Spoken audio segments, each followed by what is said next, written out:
Well, pressure is mounting on European ministers to do something to improve the situation for the migrants. And the numbers they are dealing with are huge. The UN estimates that a record 218,000 migrants made the journey across the Mediterranean last year. Of those, an estimated 3,500 people lost their lives. Now, this year, and remember, we are only 4 months in, at least 35,000 migrants have crossed the Mediterranean from North Africa. And so far, it's estimated that at least 1,600 people have died as they tried to reach Europe by boat. So what can be done to deal with this crisis? Let's bring in François Crépeau. He is the United Nations Special Rapporteur on the human rights of migrants. He joins me now on Skype from Montreal, Canada. Thanks for taking time to talk to us. The European Union has been heavily criticized about how they've handled this whole situation. Is it that this crisis is too huge for the EU, or was it a deliberate lack of action? Well, there's certainly lack of political will.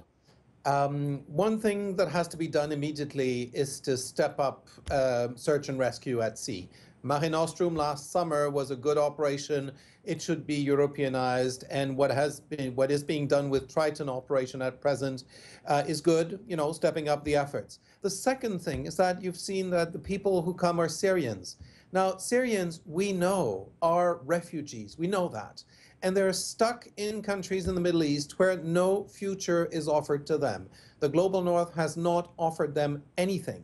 So, no wonder they are taking their chances with the smugglers. If we want to avoid the smugglers controlling the border, we have to offer those Syrians something to offer a future to their kids. And that is called resettlement policies. If we had a comprehensive resettlement program for, probably 1 or 2 million refugees over the coming years, we would be able to offer these people something for which they would line up and they would not go to the smugglers. So we should do for them what we've done for the Indo-Chinese 30 years ago. Right. There's a 10-point plan that's been proposed today by foreign ministers and interior ministers of European Union countries. And amongst them is what you're mentioning. But a lot of people are asking, did it have to wait this long before action is taken? Certainly not. It should have been done early on. The Syrian crisis is 4 years old, and that should have been done probably 2 years ago. And what I see in the proposal is a pilot project which would be voluntary by some EU member states. I think we need a much bigger effort, and that effort should include Australia, New Zealand, Canada, and the US as well. We need to do for the Syrians what we've done for the Indo-Chinese, where we resettled 3 million Indo-Chinese over a few years, and this can utterly be done. You've mentioned Syria, but there are other countries involved in this. Libya has bore the brunt of the migrants passing by or passing through it. And of course, there's the Eritreans and others who come from non-violent countries like Nigeria and Ghana. Should African countries be held more responsible then for this immigration crisis?